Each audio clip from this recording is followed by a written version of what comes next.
नमस्कार मित्रांनो, मी तुमचा मित्र दीपक नेहरकर म्हणजेच पनवेलचा रायडर. आज 2026, नवीन दिवस, नवीन सकाळ.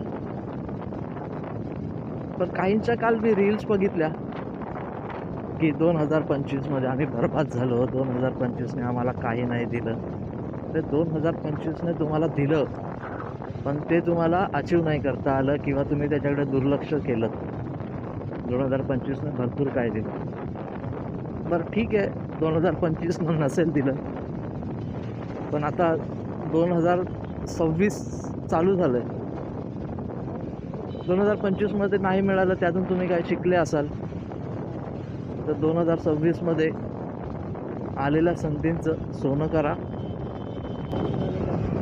आणि स्वतःला सिद्ध करा किंवा काहीतरी नवीन अचीवमेंट करा.